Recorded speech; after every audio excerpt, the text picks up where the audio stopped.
We are disappointed that this resolution is one-sided and does not advance prospects for peace to which we aspire, which is why we have abstained on today's vote. The voting has been completed. Please lock the machine. The General Assembly voted 128 to 9 in favor of the resolution. 35 countries, Canada among them, abstained. But much of Western Europe, including Britain, Germany, and France, joined many of the nations in the Middle East that voted in favor of the resolution. Just before the vote, the U.S. ambassador to the UN once again warned of the consequences of supporting the resolution. Nikki Haley said that countries that turn away from the United States on the Jerusalem question will pay a big price. The United States will remember this day in which it was singled out for attack in the General Assembly for the very act of exercising our right as a sovereign nation.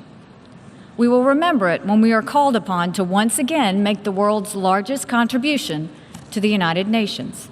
And we will remember it when so many countries come calling on us, as they so often do, to pay even more and to use our influence for their benefit.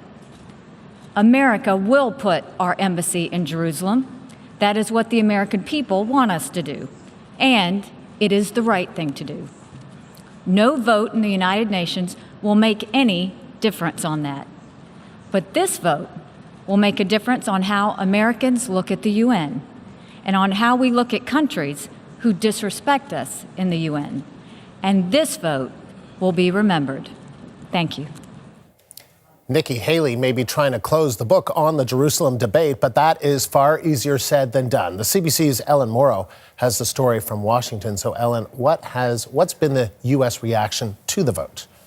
Well, the U.S. is putting a positive spin on all this, Andrew. Yes, the General Assembly voted overwhelmingly against the U.S. position, but the U.S. is focusing on the number of countries that abstained from the vote entirely. There were 35 of them that did so, including Canada. We can show you a statement we had from the U.S. mission to the UN. It says, while the resolution passed, the vote breakdown tells a different story. It's clear that many countries prioritized their relationship with the United States over an unproductive attempt to isolate us for a decision that was our sovereign right to make. So the U.S. basically applauding countries that did not take part in this, abstained from this, seeing a decision to do that as a sign of respect for their relationships with the United States. Now, beyond Canada, that list includes countries like Hungary and Poland, for example, countries that have developed warm relationships with the Trump administration. But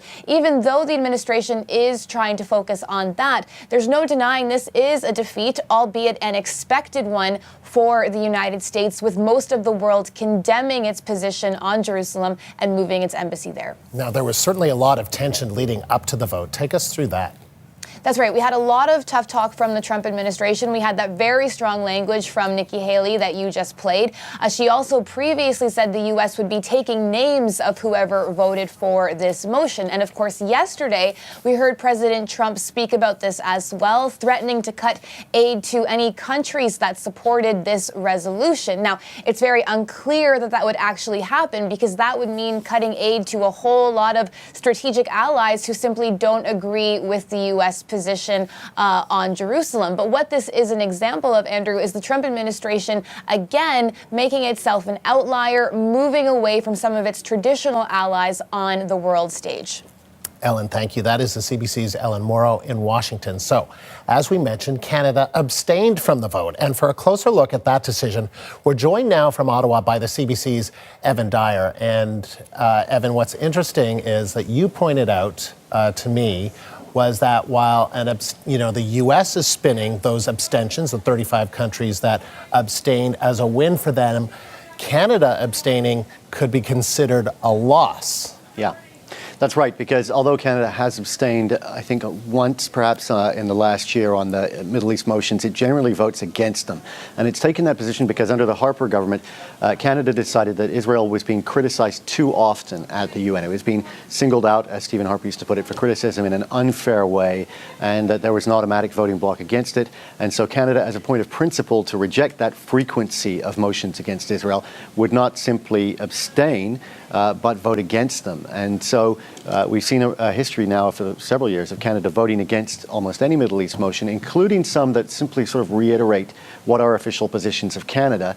And the reason Canada is voting against them is because it just feels there's too many of them. And that's been a position that the Trudeau government has maintained. It's been different from the Harper government in that it hasn't trumpeted it. It hasn't, for example, voted in the UN and then sent out a fundraising email to its supporters announcing that vote. It's been very, very quiet and under the radar.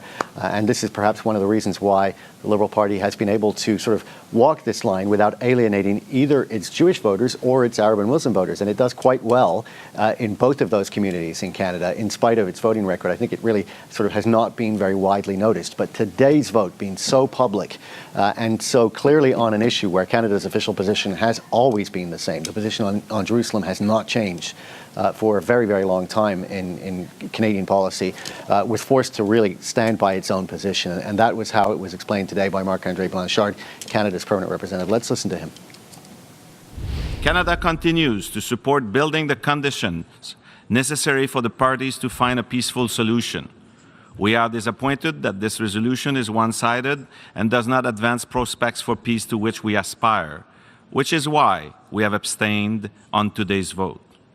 Mr. President, we also take this opportunity to emphasize the importance of the city of Jerusalem to the three monotheistic religions. Now, if you look at the countries that did vote with the United States, including the U.S. and Israel, there are 9. 4 of them are little Pacific islands that sort of have always voted with the United States. Effectively, the United States really controls their votes, and they are altogether fewer than 200,000 people. The other countries, Togo, Guatemala, and Honduras, these countries, other than the U.S. and Israel, combined have a smaller population than Canada. So the loss of Canada as a part of that voting bloc is certainly a blow. And it is interesting, Evan, because I think what you're basically suggesting is that Canada's position under the Trudeau Liberals is not all that much different than it was under Stephen Harper, which was a very close ally and friend to Israel.